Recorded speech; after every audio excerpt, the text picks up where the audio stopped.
From the front pages of your newspaper to the in front of your television screen, compliments of the new year and welcome to the first edition in 2024 of The Headliner. My name is Monica Chanda. And my name is Curtly Gwindi. Yes, indeed, this is a program that delves into all the front press, that delves into shaping our nation, all the conversation around it. And we are always excited to be coming to you here on a ZBC with a brand new season. It's compliments of the season to you, Monica. And yes, we know that it has been a very, very festive season for you. But we're festive, back to work. Back in business and back to trending those news stories.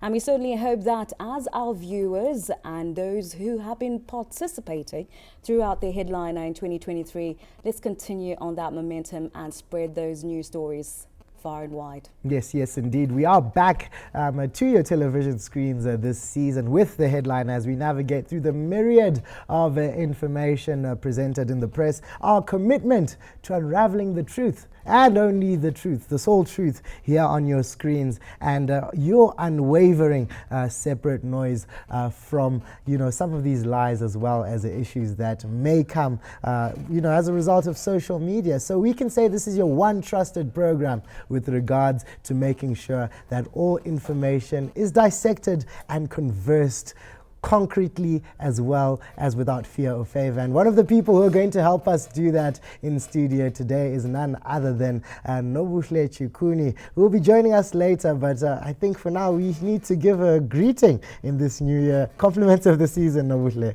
Compliments of the season, and thank you very much for having me. Yes, indeed. And where's Nobuhle from?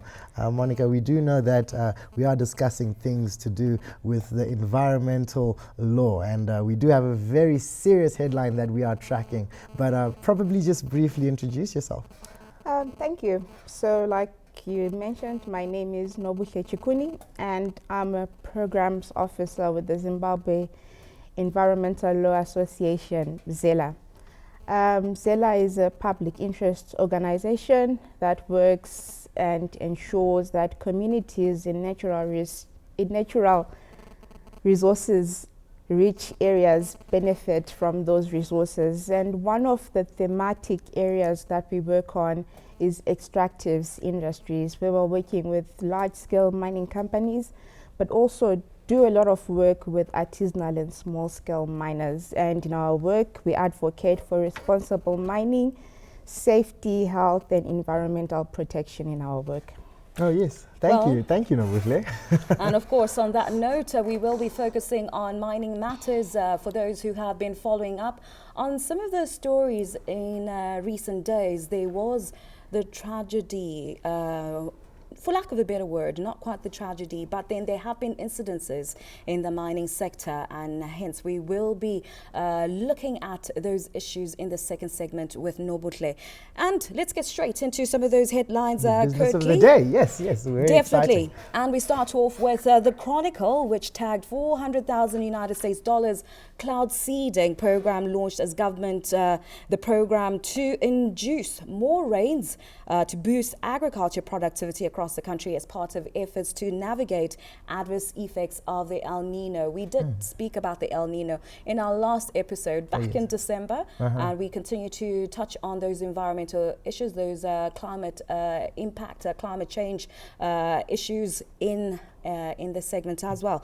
On that headline. And we move on to the Daily News. Yes, and in the Daily News is reading that government goes out to tame cholera as authorities plan to roll out massive cholera vaccination programs with a special focus on areas that has declared hotspots as the acute diarrheal illness. Now, yes, we are looking at a time where Zimbabwe and many countries in Africa are prone to this outbreak of cholera, and it's very rich right now because many safety measures are needing to be taken, and this is actually a very good step that government is taking, Monica.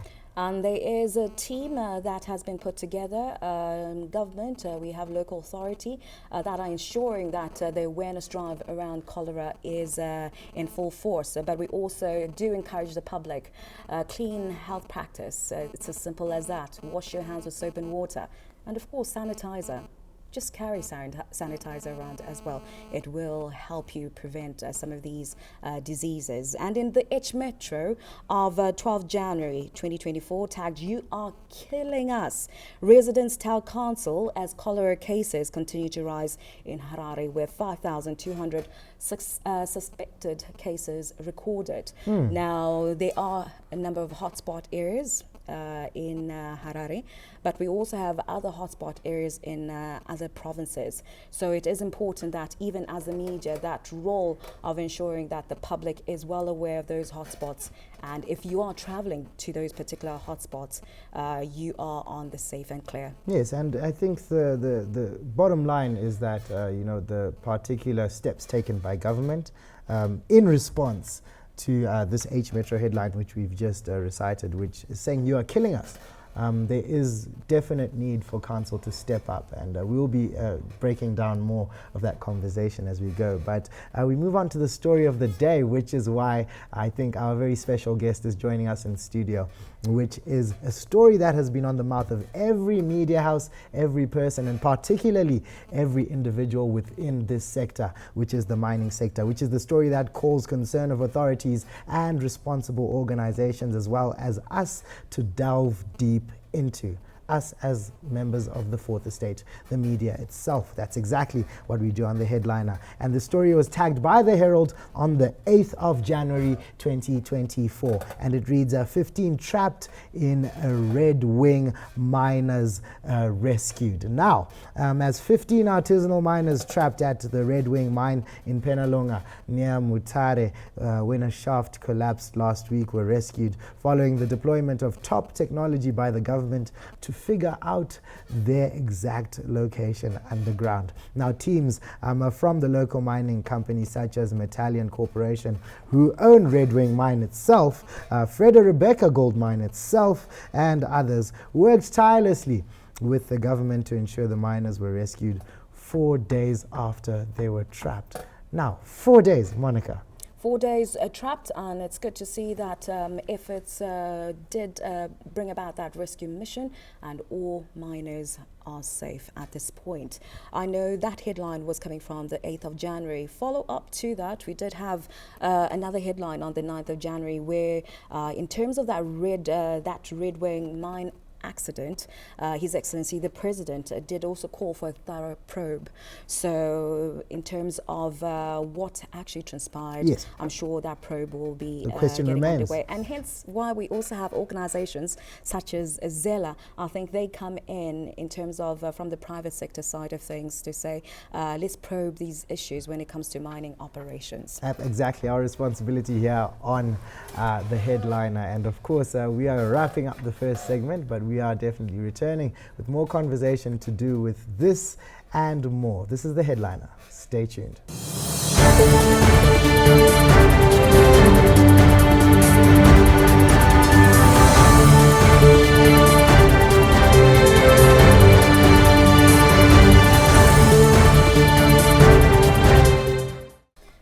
Once again, welcome to the Headliner, and in the second segment we will be joined by a guest as she comes from an organization that advocates for responsible mining, and she is project officer with the Zimbabwe Environmental Law Association, ZELA, abbreviated ZELA, and we are in the company of Nobuhle Chikuni. Thank you for joining us today. Thank you, Monica. Thank you.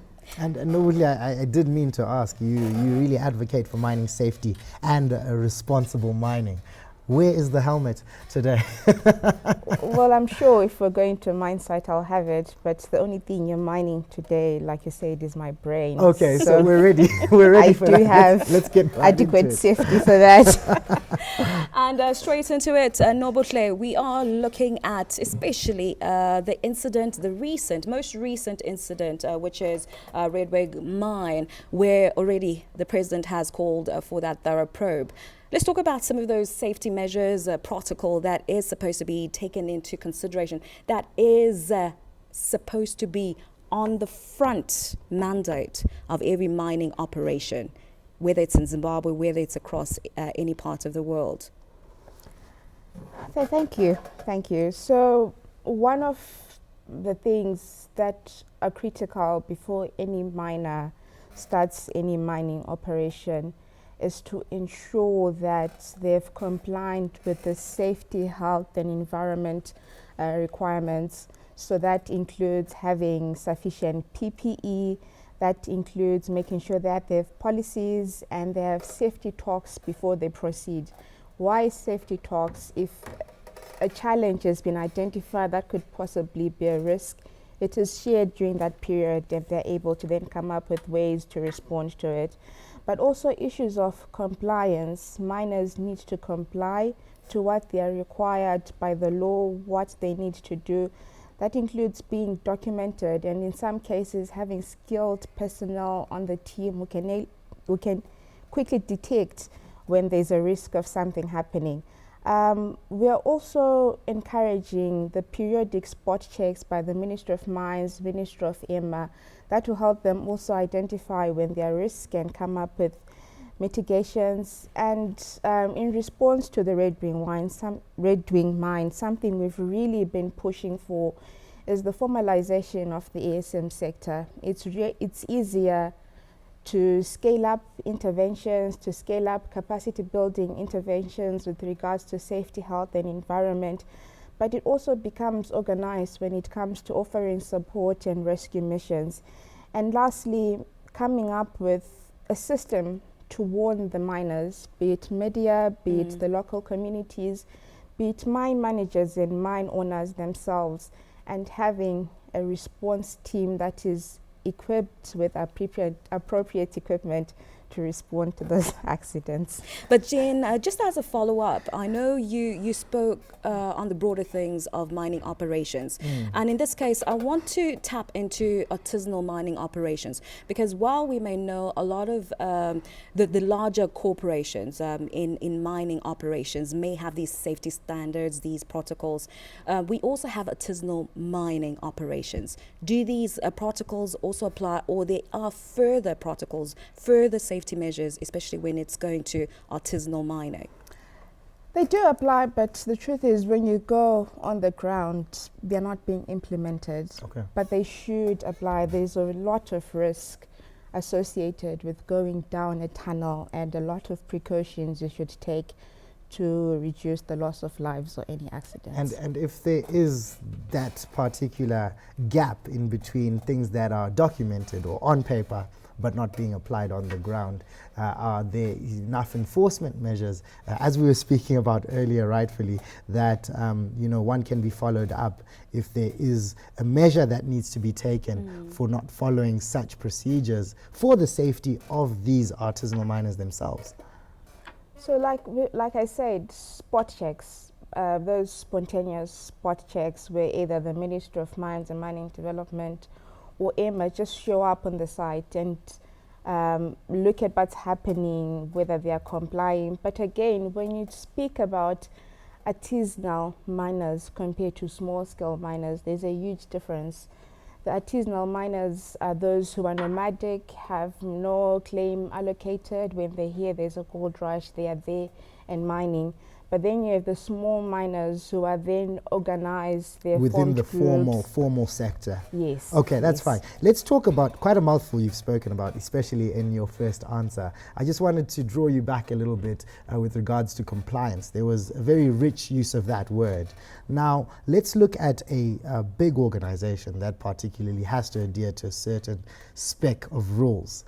And is there enough, or do you think that government has provided enough facilities, for example, for these gentlemen who got lost and were very, very gracefully found, there are systems like tracking systems themselves, electrical, technological enhancements that can allow you to actually follow through, because losing someone within such a huge spectrum of space is actually a big deal, and I could imagine the trauma that many of the families were going through. But let's try and track if there's actually technological advancements that are actually taking place within this particular ministry, sector and sphere that can allow such a mistake and accident never to happen again, regardless whether it's large scale or small scale or even artisanal mining.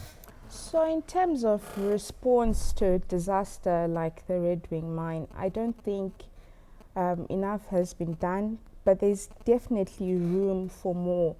The world is evolving. When we talk about technology, I'm sure we can definitely buy or come up with technology that allows us to, when our miners go underground, they have something that will track their location, where they are, and periodically report to either the mine manager or the mine owner. But we need to acknowledge that mining on its own is very capital intensive. So any normal miner is worried about equipment, the extraction, and what they'll use to process the gold, of which I'm sure when you're speaking to artisanal and small scale miners, when you then talk about technologies to track, it's an expense they are probably not ready for. But we're hoping with more training, more engagements, with your help from media, it's something they'll take on board and try to bring in technology that allows them to track when they're miners, when they go underground. Oh, definitely, definitely. Going underground is seemingly the story of the day, and we are glad to be tracking this headline, Monica, that has to do with this Redwing accident. And we are probing the story here on the headliner, as we are supposed to, as members of the Fourth Estate here on the headliner. We are going to be going underground for a short break, but we'll surface right back shortly. Please stay tuned.